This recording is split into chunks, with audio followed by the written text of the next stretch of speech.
আসসালামু আলাইকুম, hello friends, কেমন আছেন সবাই?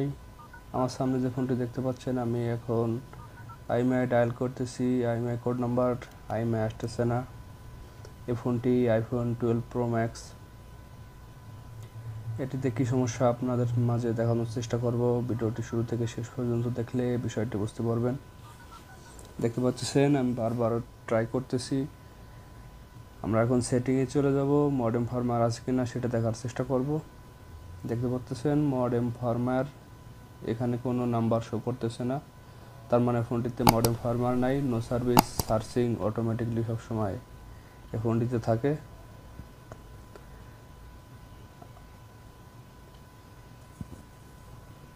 আমরা সিম ইনসার্ট করে আবার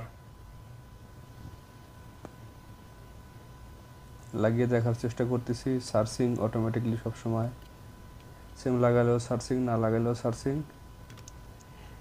ফোনটিতে আইফোন 12 প্রো এবং প্রো ম্যাক্স, এটিতে কমন সমস্যা no service, IMEI unknown, modem firmware unknown দেখায়।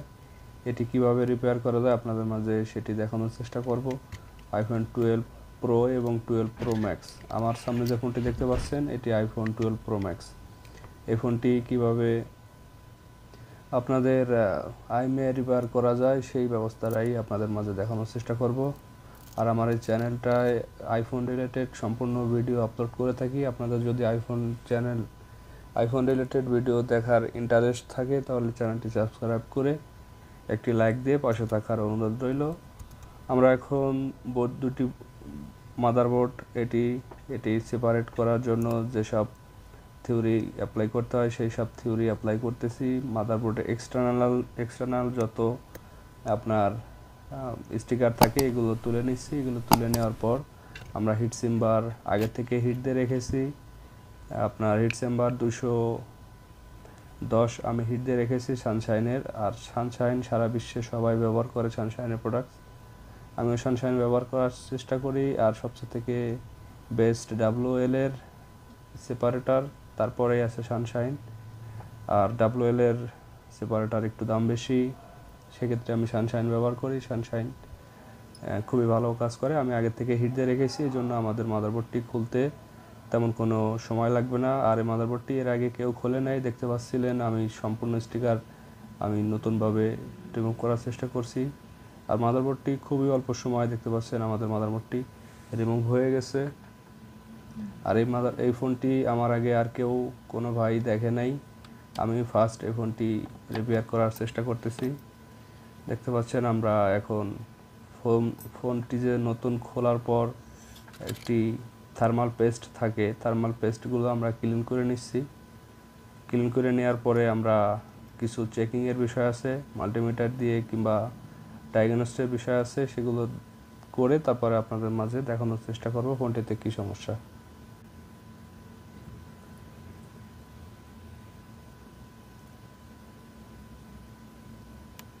আমরা সুন্দরভাবে থার্মাল পেস্টগুলো ক্লিন করে নিচ্ছি।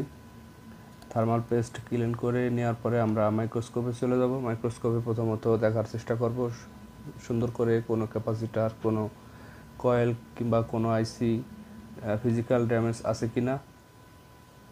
আমরা চলে আসলাম সরাসরি মাইক্রোস্কোপে। ইতিমধ্যে আমি মাল্টিমিটারে চেক করে নিয়েছি। আমাদের বেসব্যান্ড সিপিউর পাশে একটি কলকাম সিপিউ, এটা কলকাম সিপিউর পাশে একটি ক্যাপাসিটার শর্ট দেখায়। আমি ডায়াগ্রামে সেই শর্ট লাইনটা ক্লিক করে রেখেছি।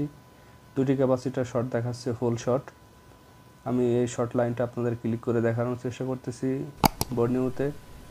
এই শর্টটি কোথা থেকে আসছে সেটা দেখা যাচ্ছে ডিরেক্টলি সিপিইউ থেকে আসছে। দুটি ক্যাপাসিটার শর্ট দেখায়, আর এই দুটি ক্যাপাসিটার শর্ট দেখানোর কথা না, তারপরে দুটি ক্যাপাসিটার শর্ট দেখায়।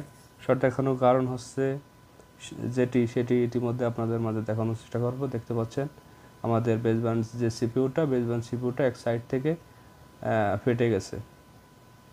এই ফোনটি কোনোভাবে ফিজিক্যাল কোনো ড্যামেজ নাই, ব্যাকশেল ভাঙা নাই। দেখতে পাচ্ছেন আমি তীর চিহ্ন দিয়ে আপনাদের দেখানোর চেষ্টা করতেছি। এখান থেকে বেসব্যান্ড সিপিইউটা মাঝখান থেকে একবারে ফাটা। আর বেসব্যান্ড সিপিইউ আপনারা জানেন রিপেয়ার করা যায় না। আইফোনের 3টি পার্টস রিপেয়ার করা যায় না, বেসব্যান্ড সিপিইউ, ইপ্রোম, সিপিইউ। এই 3টি আইসি বাদে বাদবাকি সব আইসিগুলোই চেঞ্জ করা যায়। আর এইগুলো আপাতত কোনো চেঞ্জের কোনো সলিউশন নাই, দেখতে পাচ্ছেন সুন্দর করে দেখানোর চেষ্টা করতেছি। সম্পূর্ণ বেসব্যান্ড সিপিইউটা ফাটা, এখন এটি আর কোনো সলিউশন নেই আপাতত আমাদের কাছে। আর যদি বেসব্যান্ড সিপিইউর রিপেয়ারের কোনো সলিউশন এসে থাকে, আপাতত নেই, ভবিষ্যতে আসতে পারে বেসব্যান্ড সিপিইউ রিপেয়ারের কাজ, তখন আপনাদের মাঝে দেখানোর চেষ্টা করব কীভাবে বেসব্যান্ড সিপিইউ রিপেয়ার করা যায়। আপাতত সিপিইউ, বেসব্যান্ড সিপিইউ এগুলো রিপ্লেস করা যায় না, ইপ্রোম রিপ্লেস করা যায় না। আর ন্যান্ড আইসি, আপনার ওয়াইফাই আইসি এগুলো রিপ্লেস করলে রিপ্রোগ্রামিং করা লাগে। আর বাদ বাকি যতগুলো আইসি আছে সবগুলোই রিপ্লেস করা যায়। কিছু কিছু সেট আছে রিপ্লেস, কিছু কিছু আইসি আছে রিপ্লেস করা যায় না, কিছু কিছু আছে রিপ্লেস করলেও আবার অনেক কাজ করতে হয়। দেখতে পাচ্ছেন আমরা এই ফোনটি রিভলিং, মিডিল লেয়ার রিভলিং করলাম না, মিডিল লেয়ার রিভলিং ছাড়াই ফোনটি লাগিয়ে দিলাম। এটিরও একটা ট্রিক্স আছে। তারপর আমরা পাওয়ার সাপ্লাই দিয়ে এটি চালু হয় কিনা দেখে নেওয়ার চেষ্টা করলাম। আলহামদুলিল্লাহ আমাদের ফোনটি চালু হয়। আর আমরা মিডিল লেয়ার রিভলিং ছাড়াই এটি লাগিয়ে দিলাম। আর মিডিল লেয়ার রিভলিং ছাড়াও এটি লাগানোর একটা ট্রিক্স আছে, সেই ট্রিক্সটাও আমি নেক্সট ভিডিওতে আপনাদের মাঝে দেখানোর চেষ্টা করব। কিভাবে আপনার মিডিল লেয়ার ছাড়া আপনি প্রথম অবস্থায় যদি আপনি মাদারবোর্ডটি খুলে থাকেন, আপনি মিডিল লেয়ার রিভলিং ছাড়াও এই মাদারবোর্ডটি লাগাইতে পারবেন। আপনার কীভাবে 100% রিভলিং ফিক্সড রাখা যায় সেই ব্যবস্থাটাই দেখানোর চেষ্টা করব। আর আপাতত এই ফোনটিতে কোনো কাজ করলাম না, ফোনটি খুলে দেখলাম বেসব্যান্ড সিপিইউ ভাঙা, সেজন্য আর এটিতে আর কোনো কাজের কোনো কিছুই করলাম না, শুধু মাদারবোর্ডটা আলাদা করেছি এবং অ্যাডজাস্ট করেছি, সেটি আপনাদের মাঝে দেখানোর চেষ্টা করলাম। বেসব্যান্ড সিপিইউ ফাটা থাকলে এরপরে আর কোনো কাজের দিকে আগাবেন না, কারণ এই অযথা কাজ অনেক সময় আছে না দেখে। আমরা এর আগেও একটি ফোন পেয়েছিলাম বেসব্যান্ড সিপিইউ ফাটা, সেটি আমি না দেখে সিপিইউ রিভলভ করেছি, তারপরে দেখেছি ফাটা।